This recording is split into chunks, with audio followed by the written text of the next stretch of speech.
How to fix Call of Duty Black Ops 6 error code 0x9. So first of all, you need to verify and repair game files. Now if you have downloaded from Xbox app or if you are using Steam for playing Call of Duty Black Ops 6, you need to simply find the game in your library.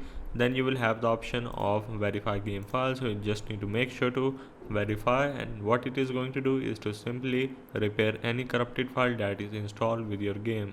Next step is you need to move game files to another drive. If the issue persists, try moving the game files to another drive. Either you can simply copy and paste the game to another drive, or you can also do it from your game provider. Next step is you need to also make sure that your graphic driver is up to date. Simply search for device manager, and then you need to simply look for the display adapter. Right click and click on update driver. Then click on search automatically for driver, and if you don't have a outdated driver, the next step is you need to reinstall the game completely.